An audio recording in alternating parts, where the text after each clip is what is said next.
C'est bientôt la saison estivale et t'as envie de faire de l'argent grâce à ton bien. Bon, ça peut être ta résidence principale ou un bien que tu viens acheter pour faire de la location courte durée. Bah écoute, t'es au bon endroit dans cette vidéo. Alors moi, c'est Carla, fondatrice de Audace Immobilière. On est spécialisé dans l'accompagnement d'investisseurs immobiliers. Et oui, aujourd'hui, la location courte durée, c'est clairement un moyen d'exploitation qui est hyper intéressant, qui est hyper rentable. Mais pour ça, il faut vraiment comprendre sa spécificité. Parce que bon, tu peux avoir un bien rentable, mais si en face il te coûte énormément d'argent à la gestion, là ça va être un petit peu compliqué. Aujourd'hui, tu as 3 manières de pouvoir gérer un bien pour en faire de la location courte durée. On va commencer par le premier qui lui va concerner ta résidence principale. Et oui, tu as peut-être une résidence principale, tu as prévu de partir en vacances cet été et donc pour ça, il va falloir mettre des petites choses en place. Quand on a une résidence principale qu'on veut mettre en location courte durée, il y a différentes choses à savoir.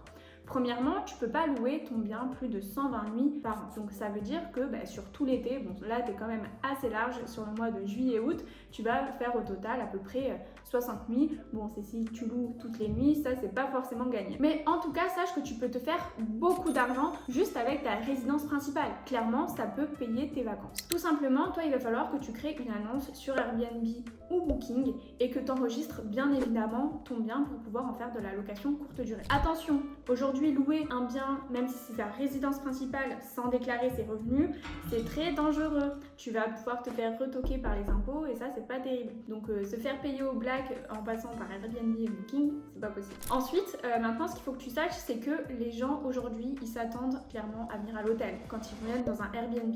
Que ce soit ta résidence principale ou un investissement locatif, ils s'attendent vraiment à venir à l'hôtel. Donc sur ça, fais attention, il faut que ton bien soit parfait. Serviette de bain, drap, enfin vraiment il faut qu'il y ait la totale, du petit café pour le matin.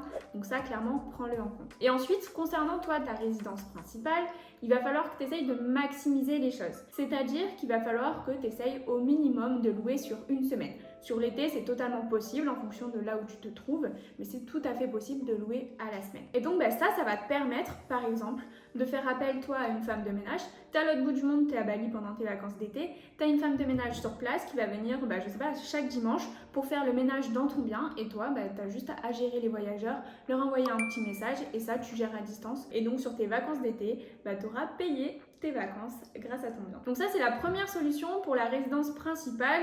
C'est assez simple à mettre en place. Il faut uniquement, comme je te le disais, être sur un site, donc Airbnb ou Booking. Tu peux être que sur Airbnb peut-être. Tu as d'autres plateformes comme Abritel par exemple, mais c'est quand même vachement moins efficace en termes de visibilité que Airbnb ou Booking. Ensuite, il faut que tu aies un service irréprochable quand même si c'est ta résidence principale. Ensuite, tu peux avoir une femme de ménage qui vient par exemple tous les week-ends et garde en tête que l'objectif, c'est de faire au moins une semaine de location. Comme ça, tu maximises le truc parce qu'en face, tu peux avoir des frais. Je te le rappelle, la femme de ménage, ça va te coûter de l'argent. Passer par Airbnb aussi, mais ça, j'y viens plus tard. Autre exemple. Toi, tu es propriétaire d'un bien et que tu as acheté pour faire de l'investissement locatif avec but de le mettre en location courte durée. Donc là, tu as deux possibilités. Tu vas avoir une possibilité qui est de passer par une conciergerie et de l'autre côté, tu vas avoir la possibilité de gérer finalement tout toi-même. Nous, ce qu'on a choisi, c'est la première option, la conciergerie pour nos investissements personnels, puisqu'en fait, nous, l'objectif, c'est que ce soit 100% passif, qu'on puisse être à l'autre bout du monde et que ce soit géré quand même, mais tout en générant énormément d'argent, entre 1500 et 2000 euros de cash flow par mois sur nos appartements qui sont en location courte durée. Donc dans ce cas-là, en fait, tu vas donc pouvoir passer par une conciergerie qui, elle, va s'occuper de tout. C'est-à-dire qu'elle va mettre ton bien en ligne, elle va pouvoir ensuite gérer les voyageurs qui viennent, elle va ensuite pouvoir gérer au niveau des ménages, la remise des clés, récupérer les clés. Enfin bref, toi, tu n'auras vraiment rien à gérer. Par exemple, si tu as un petit souci aussi à l'intérieur du bien, elle va s'occuper de résoudre le problème. Par exemple, une porte, la poignée elle est cassée, la conciergerie elle va pouvoir vraiment gérer tout ça et toi tu vas pouvoir être à l'autre bout de la planète, ne pas être sur ton téléphone et que tout soit géré dans la minute. Donc ça c'est vraiment le bénéfice de la conciergerie. Bien évidemment, quand on passe par une conciergerie, forcément tu vas avoir des frais en face. Donc une conciergerie à peu près combien ça coûte? Ça va être entre 15 et 20%.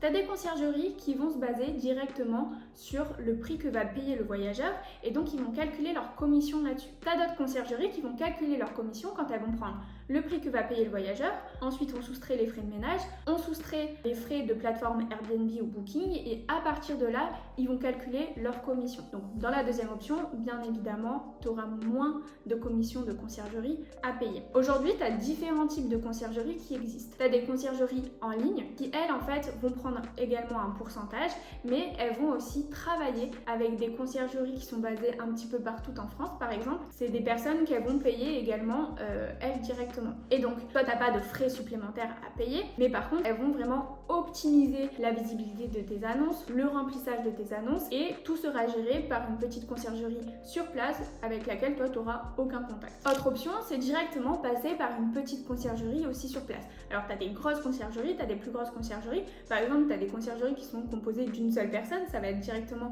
la personne qui gère, mais qui aussi fait les ménages. Et donc, dans ce cas-là, c'est le même principe. Cette personne-là va prendre un pourcentage des revenus que tu génères. Donc, bien évidemment, toi, qu'est-ce que tu vas devoir intégrer pour savoir combien il va te rester à la fin du mois dans ton cash flow?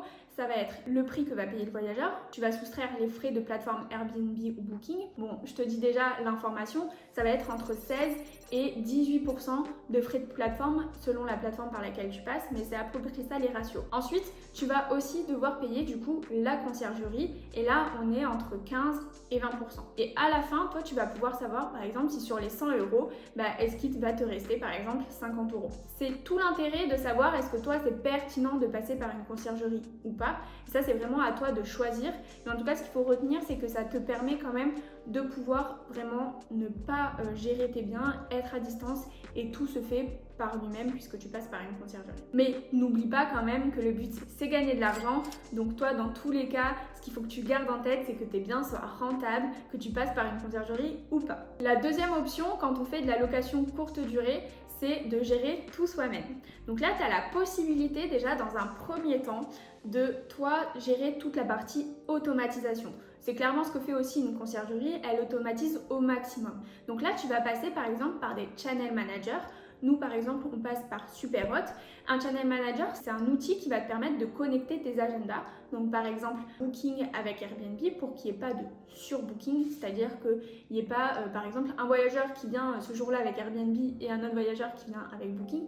Ça, c'est un petit peu embêtant. Et donc, l'objectif de ça aussi, c'est de pouvoir automatiser, par exemple, des messages d'accueil. Ça va te permettre directement que le voyageur, il reçoive un petit message.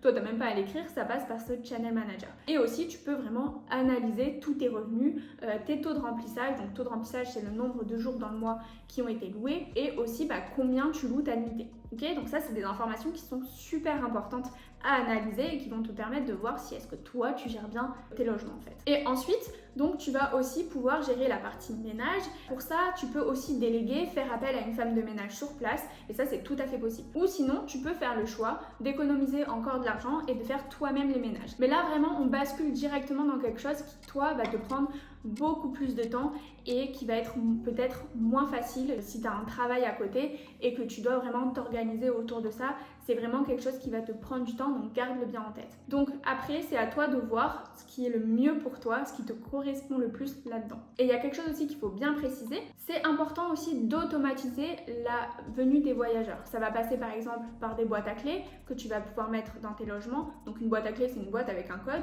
où le voyageur, il aura le code, il va pouvoir récupérer la clé et rentrer dans le logement. Tu as aussi des poignées connectées, enfin vraiment, tu as énormément de choses aujourd'hui qui existent pour pouvoir toi te faciliter la vie et éviter de te déplacer à chaque fois pour donner les clés aux voyageurs. Ça, c'est un peu embêtant, d'accord? Donc c'est vraiment plein de choses à mettre en place, de l'automatisation qui vont te permettre toi de gagner du temps et gagner de l'argent bien évidemment parce que c'est ça l'objectif et pouvoir vivre sa best life. Tu as maintenant toutes les infos entre tes mains, je te laisse liker, commenter cette vidéo, t'abonner à notre chaîne. Tu peux aussi t'abonner à notre compte Instagram, nous envoyer un petit message privé si tu as besoin d'avoir plus d'informations concernant la location courte durée et je te dis à très vite.